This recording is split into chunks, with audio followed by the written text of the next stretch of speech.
And it's just basketball. At the end of the day, it's just basketball.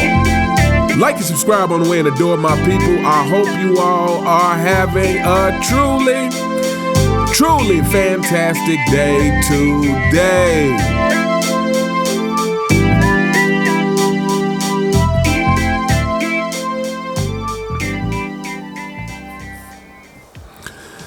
Welcome back, my people.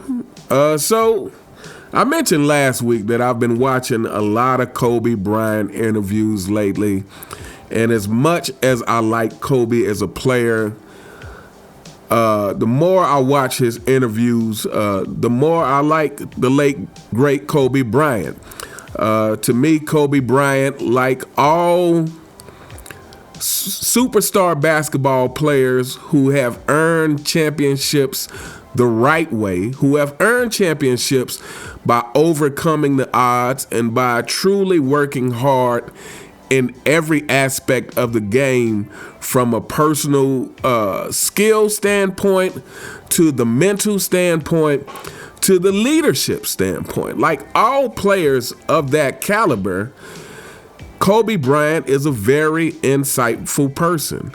Not just that, usually all players of that caliber have learned from the other greats. That alone is going to give you a certain amount of insight. Greatness is seeking out the information. And if you can seek it out from people who have already done what you're trying to do, you're going to get a leg up. And Kobe Bryant was known to constantly be picking the brains of the NBA greats. And so this particular clip, he's talking about his view on analytics and statistics, which he says has its place in the game. But it has its place. It shouldn't be the whole thing, because that's not what wins basketball games. And in this analytics basketball world that we currently suffer from, because it is making basketball insufferable. It was nice to hear what Kobe Bryant had to say about this matter. So without further ado, let's check out this clip. And the game is so different now, too. And just analytics have played such a huge role in that they've been a big part of it. Do you like it? All the threes, all the reliance on analytics, it's threes and it's layups and it's free throws. Do you enjoy it? I think it has a place in the game. I don't think it gives the full answer of understanding why things happen, right, and how to create momentum. I mean, the game really is about momentum and who can control momentum, more so than numbers, right? There's the emotion of the game, of who can dictate tempo and pace, right? Those things are the most important, because those actually win games. Numbers look good, right, and it can kind of tell you a story, right? But the true story lies in the tempo and the pacing of the game. And there you have it, my people. Kobe says analytics and numbers have its place, but they don't tell the whole story, and they don't tell you actually how to win. He said winning is about controlling the momentum of the game. And I completely agree. This is something that I've said probably many times throughout my videos, is that it is about momentum. You know, I say what makes a great superstar or the greats is skill, will, and leadership, you know. And I feel like the will is kind of the beginning factor of those things. The will is what's going to drive you to improve your skill. The will is what's going to drive you to improve your leadership. But yeah, winning basketball games is all about controlling the momentum of the game and learning how to do that. And so, you know, to me, this is the difference between the greats and I hate to say, but a lot of these current players who want to be great. This is the difference between the LeBron James, who's 4-6 in the finals. This is the difference between a Kevin Durant, who, you know, just last year, or I think it was last year, where he made some ridiculous comment saying, why shouldn't he be in the GOAT conversation? Well, Kevin Durant is because, to me, Kevin Durant may be the most perfect example of a player having lots of so-called skill, but not being able to impose their will on the game. It is something known about Kevin Durant that gets talked about, that he doesn't have leadership at all. Kevin Durant is the kind of player that shows up, clocks in, wants to do his job, and then clock out. But to be amongst the greats, to be considered amongst the greats, you have to be able to impose your will on the game, which means controlling the momentum of the game. And so many things play into that. And the killer will plays into that.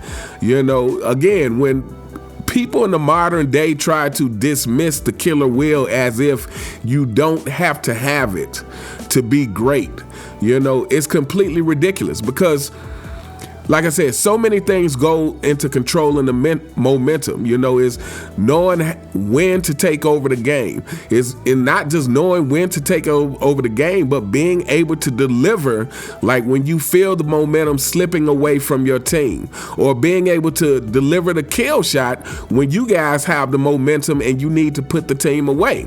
Another thing that goes into the momentum of the game is being able to wear down your opponent mentally. Some of that may be through trash talk. Some of that may just be through unrelenting, never letting them get a breather on offense or defense. These are things that help you control the momentum of the game. And something else that's about controlling the momentum of the game is having the mindset to dominate your opponent, your assignment, who's ever guarding you. This is a very important thing into being able to impose your will on the game. Because to me, you got to look at it from the macro and micro level. Yes, you are trying to win the game, but you are also trying to win your matchup in every way possible. And this is the thing that players like Kobe, Michael Jordan, Larry Bird, Magic Johnson had that mentality of like, I'm not just trying to win the game, but I'm trying to win my matchup. Like, I'm trying to let you know as an individual that you cannot stop me, that you're not on my level. This is very important. And I feel like a lot of the modern superstars don't really have that mentality. They want to win the game. And again, like I said, to me, it's driven by different motives. Like a lot of modern superstars are driven by what they want the narrative to be about them. That's what motivates them. They want to win for the praise. Again, this is the LeBron James era. This is what LeBron James is all about, is the praise. They want to win for the praise. They want to win for the narrative that's going to be said about them if they don't win. But they don't have that mindset each night of, not only do I want to win the game, but I want whoever's guarding me to know that I'm the better player every night. It doesn't matter who it is. Not just my matchup, but everybody on the court who's not on my team. And who's on my team, for that matter. Michael Jordan had the mindset of being the best. It's like the best on his team and the best in the NBA, period. He didn't want anybody to believe that they were on his level. And so, like Kobe Bryant was saying, winning the game is about controlling the momentum. It's about controlling the pace. And the players that can do that the best win the most.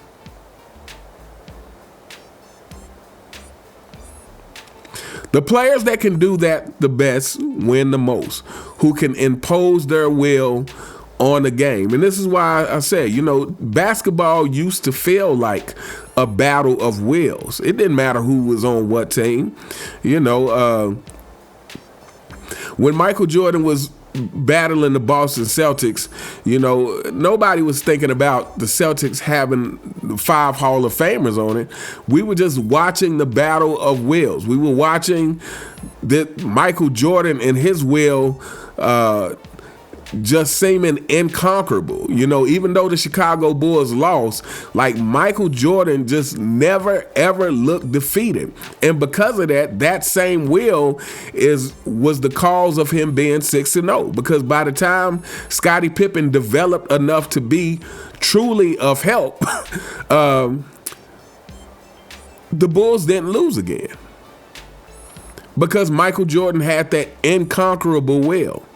And, you know, this is, like I said, this is the same with superstars who succeed to a high degree.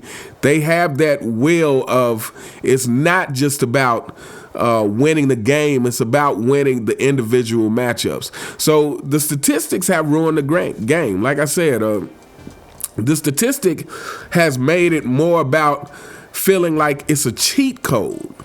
You know, like we're just going to chuck up a bunch of threes because odds are if we can make more than the other team, then we're going to win the game. But that approach to the game leaves out so much nuance. And like I said, it leaves out, it kind of sidesteps the will. It kind of sidesteps the two teams battling it out.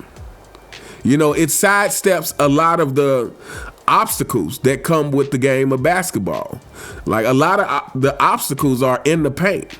But when you're just running down, chucking up threes, you know, again, when the game is played from 3-point line to 3-point line, you know, there's a lot of, you're staying out of that space of obstacles most of the time.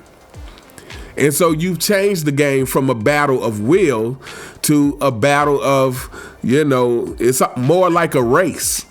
You know, it's more like a race to chuck up threes.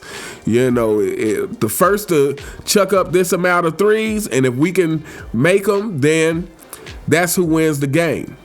But yeah, we're going to hold up here. Like I said, I just thought Kobe's viewpoint on statistics and analytics was very interesting. Like I said, I agree 100%. The game is about momentum. You know, LeBron James has all these losses because LeBron James never learned to really impose his will on the game. Whether you're talking about 2007, whether you're talking about his loss to Orlando or to Boston, you know, it doesn't matter what you're talking about. LeBron James never learned to impose his will on the game. And even if you're talking about his championships, LeBron James never learned to impose his will on the game. Again, if it's not for Ray Allen and Kyrie, LeBron James very well could be 2-8 in the finals. But anyway, we're going to hold up here. Let me know what you guys think in the comments. What do you think about what the late, great Kobe Bryant had to say about analytics and numbers? Do you agree that it has a place, but it should not be the overall story? Matter of fact, it's impossible to tell the overall story from numbers. Like I said, the story really happens from the how. It's how you do what you do on the court. And that how is about how you control the momentum, how you impose your will on the court. But anyway, let me know what you guys think in the comments. You all have a truly fantastic day, and I'll see you next time. All right.